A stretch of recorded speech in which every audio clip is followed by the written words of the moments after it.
Break પછી સ્વાગત છે આપનું મહામંથનમાં। નશાબંધી ખાતાની એક સરસ ટેગલાઇન છે કે નશો એક પળનો અને બરબાદી આખા જન્મારાની। તમે ગામડાઓની એ દિવાલો પર આ લખાયેલું વાંચ્યું હશે। ગુજરાતના એક ખૂણેથી એવી ઘટના સામે આવી કે કોઈ કરુણાસભર વ્યક્તિની આંખમાં એ આંસુ આવી જાય। ઘરના ચૂલા ઠરી ગયા, બાળકો અનાથ થઈ ગયા કારણ કે ઘરનો મોભી દારૂનો ગુલામ બની ગયો। આ માત્ર એક કિસ્સો નથી, પણ હજારો ઘરની વેદના છે। એક વ્યક્તિ જ્યારે વ્યસનના રવાડે ચડે ત્યારે માત્ર એનું શરીર નથી ગળાતું, પણ આખો પરિવાર એ જીવતે જીવ એ નરકમાંથી પસાર થાય છે। ઘરવાળીના દાગીનાથી લઈને બાળકોની ફી સુધીના એ પૈસા જ્યારે દારૂના પીઠા પર હોમાય ત્યારે ઘરની દિવાલો પણ કહેતી હોય છે કે આ બરબાદીના રસ્તે હવે બ્રેક વાગે તો સારું। દારૂબંધીની વાતો તો આપણે ત્યાં ખૂબ થાય છે। દારૂ પકડાય એટલે છાપામાં અને માધ્યમોમાં પોલીસનો જશ પણ લે છે, મીડિયામાં વાહવાહી પણ થાય છે, પણ જે દારૂ પકડાતો નથી એ પીવાઈ જાય છે, એની પાછળ કેટલી જિંદગીઓ બરબાદ થાય છે એની કોઈ નોંધ સુદ્ધા લેતું નથી। દારૂબંધી હોવા છતાં ગુજરાતમાં કેટલો દારૂ પીવાય છે આ આજે મારે કહેવાની જરૂર નથી, કેમ કે આપણે એ વાસ્તવિકતાથી વાકેફ છીએ, આપણે પરિચિત છીએ। પોલીસ માટે એવું કહેવાય છે કે જો એ ધારે તો અંધારામાં પણ ગુનેગારને શોધી લે, પણ કેટલીક વખત પોલીસના અધિકારીઓ આ વાતને નજરઅંદાજ કરી નાખે છે। આપણે ત્યાં ઓફિસોમાં ઘણી જગ્યાએ એ ગાંધીજીના 3 વાનરના ફોટો હોય છે, ખરાબ ના જોવું, ખરાબ ના બોલવું, ખરાબ ના સાંભળવું, પણ પોલીસ જો આ સલાહ માનવા માંડે તો હું માનું છું કે પોલીસ સ્ટેશને આવતા એ તમામ લોકો એ ન્યાયથી વંચિત રહી જાય। હવે સ્થિતિ બદલાઈ છે, પોલીસ કરતાં પ્રજા એટલી જાગૃત થઈ છે કે પોલીસને ફરિયાદ કરતાં પહેલાં તો એ ગામના લોકો જ દારૂડિયાને સીધા કરે છે। હમણાં થોડા સમય પહેલાં મહેસાણાના પાછા ગામમાં એ પીધેલાઓને ખુલ્લા પાડવા એક પાંજરું પૂરવાનો નિયમ બનાવ્યો હતો। આ દ્રશ્યો છે અને સૌથી આવકાર્ય વાત એમાં એ હતી કે ગામમાં પાંજરું મુકાયું એ પછીથી પીધેલાઓ પણ એ દેખાતા બંધ થઈ ગયા। તો ગામોમાં જે રીતે હવે દારૂના દૂષણની સામે એ લોકોની પહેલ થવા લાગી છે, મને લાગે છે કે એના પણ વખાણ કરવા જોઈએ। હજુ 2 દિવસ પહેલાં જ વઢવાણના ખોડુ ગામમાં દારૂના દૂષણ સામે મહિલાઓએ અવાજ ઉઠાવ્યો, જેનું મહામંથન આ છે। આ દ્રશ્યો તમે જુઓ છો, એ માતાઓનું કહેવું હતું કે દારૂના રવાડે ચડેલા 15થી વધારે એ ગામના યુવાનોના લીવર એ ફેલ થઈ ગયા અને એના મૃત્યુ થઈ ગયા। ગામમાં જે રીતે દારૂનું વેચાણ થાય છે એનાથી એ બાળકો પર એની ગંભીર અસરો થઈ રહી છે, દેખાઈ રહી છે, એના પરિણામો એ પરિવારો પણ ભોગવી રહ્યા છે। તો એ માતાઓ દારૂબંધીનો એ અમલ થાય એ માટે જિલ્લા પોલીસ વડાની કચેરીએ પહોંચ્યા હતા। બુટલેગરોના નામ સાથે એણે જિલ્લા પોલીસ વડાને એ રજૂઆત પણ કરી। આપણે ત્યાં સ્ટેટ મોનિટરિંગ સેલ એ ગુજરાતમાંથી દારૂ પકડે છે, પણ જે તે વિસ્તારના પોલીસ કર્મચારીઓનો એ દારૂ પકડવાનો રેશિયો એ ટીમ કરતાં ખૂબ ઓછો છે। તો જ્યારે ઉપરથી દરોડા પડે ત્યારે એ સ્થાનિક પોલીસની શાખ એના ઉપર દાગ લાગે છે, દાવ પર આવે છે। તો જવાબદાર પોલીસ કર્મીઓ સામે સરકાર એ વખતે તવાઈ બોલાવે છે, છતાં પણ એ દારૂબંધીનો અમલ એ સંપૂર્ણ થઈ શકતો નથી। તો સવાલ એ છે કે ગામને દેખાય, માતા બહેનોને દેખાય એ દારૂનું દૂષણ એ પોલીસ અધિકારીઓને એ આખરે દેખાતું કેમ નથી? સુરેન્દ્રનગરના વઢવાણ તાલુકાના એ ખોડુ ગામના આ કિસ્સાનું આ મહામંથન છે।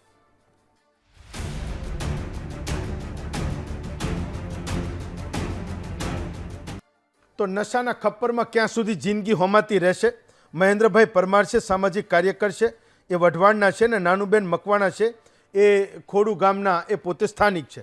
તો નાનુબેન મારે એ સમજવું છે કે જે જિલ્લા પોલીસ વડા પાસે તમે ગયા હતા એવું કહેવાય છે કે એણે ખૂબ કડકાઈથી દારૂબંધીનો અમલ એ જિલ્લામાં કરાયો છે, તો તમારા ગામ જે કદાચ સુરેન્દ્રનગરથી 12, 15, 20 કિલોમીટર દૂર હશે ત્યાં કેમ હજી આ રહી ગયું છે?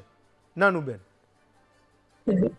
મારું નામ નાનુબેન ગોવિંદભાઈ મકવાણા છે સર જી, અને એ લોકોએ જ્યારે અમે અહીંયા રજૂઆત કરવા આવ્યા ત્યારે અમને એવું કીધેલું હતું કે અમે બધા લોકોને પકડી લઈશું, કઈ વાત હતી, લેકિન સાંજે એક વ્યક્તિને પકડ્યો અને સવારમાં 4 વાગ્યા તો કોઈ વ્યક્તિ ખોડુની અંદર રજૂઆતે થઈ ગઈ અને હાજે દારૂ પણ વેચતો ચાલુ થઈ ગયું સાહેબ. હા અમે તો એક જ વિચાર કરીએ છીએ કે જેના ઘરમાં આ બરબાદી છે ને એ એક જ ભોગવી રહી છે, અને જે વ્યક્તિના ઘરમાં કશું આનંદ મંગળ છે ને એને આ ખબર નથી કે અમારી હાલત શું છે બહેનોની.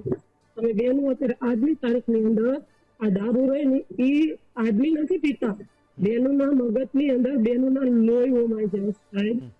અમને એવું થાય છે કે આ ખોડુની અંદર ઘણા બધા દીકરાઓ ઓફ થઈ ગયા અને એની માય રોવે છે ને સર.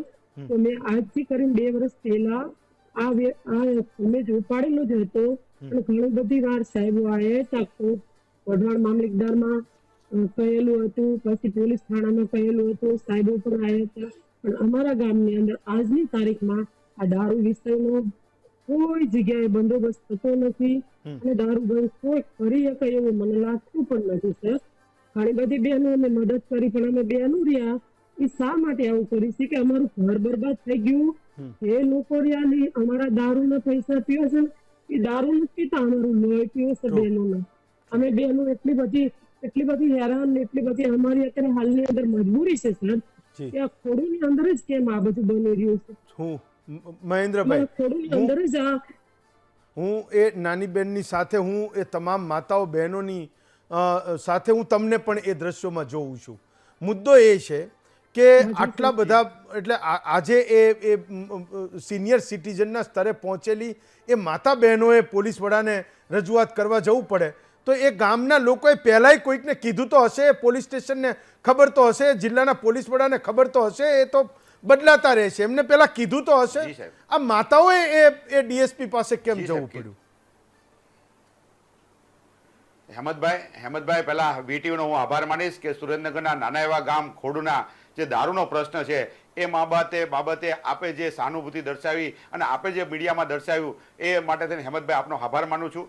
અને આજે વઢવાણ તાલુકાના ખોડુ ગામે નાના એવા ગામમાં 100 થી ઉપરાંત બહેનોએ આજે પોતાની વ્યથા, આજે પોતાની આપવીતી રજૂ કરી છે અમારા વડા, પોલીસ વડા રૂબરૂ, અને કીધું છે કે અમારા વિસ્તારમાં નાની નાની બહેનો જે અભ્યાસ કરે છે, અભ્યાસ કરતી બાળાઓ એ રસ્તામાંથી નીકળી નથી શકતી, એ હદે દારૂનો વ્યાપલો રહ્યો વધી રહ્યો છે. તમામ નાના નાના 13 થી 17 વર્ષના છોકરાઓ અત્યારે નશામાં ધૂત થઈ ગયા છે, અને દારૂડિયાઓ, દારૂ વેચવાવાળા બેફામ બની ગયા છે. આજે એ માટે થઈ અને ખૂબ જ મોટી રજૂઆત કરી, જે આજે અમારા વડા છે, પોલીસ વડા, એમને પણ અમને સહાનુભૂતિ આપી છે કે સુરેન્દ્રનગર જિલ્લામાં ક્યાંય દારૂ નહીં મળે.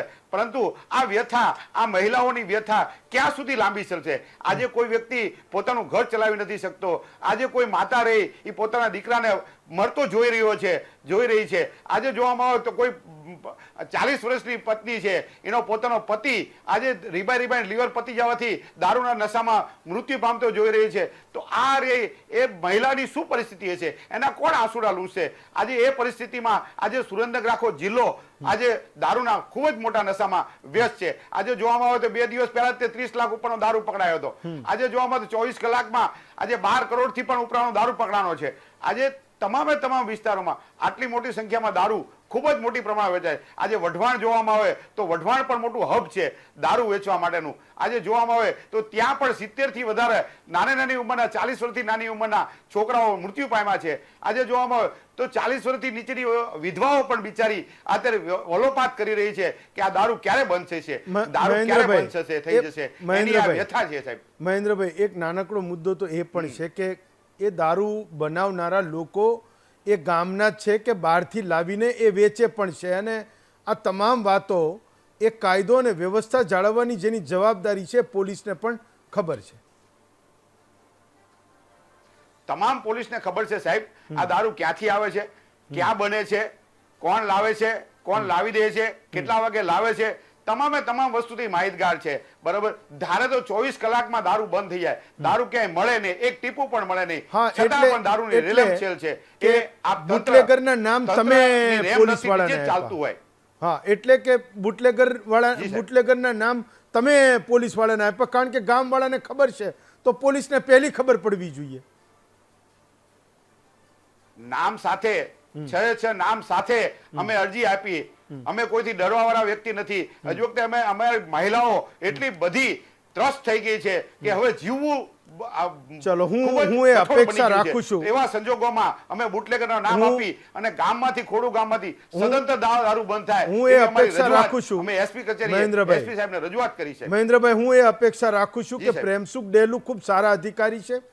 મેં એમના કામ વિશે સાંભળ્યું છે, તો ખોડુને એક કેસ સ્ટડી બનાવશે અને એ સુરેન્દ્રનગર જિલ્લાના જેટલા પણ ગામોમાં જ્યાં એમની પાસે ફરિયાદ નથી પણ પહોંચી અને પોલીસને ખબર છે, એ જિલ્લા પોલીસ વડા એ સુરેન્દ્રનગર જિલ્લાને દારૂ મુક્ત કરાવશે. હું એ અપેક્ષા રાખું છું. નહીં કરાવે તો ફરી પાછા હું નાનુબેનને આ ટીવીની સ્ક્રીન પર લઈ આવીશ. મહેન્દ્રભાઈ અને નાનુબેન બંનેનો હું ખૂબ ખૂબ આભાર માનું છું.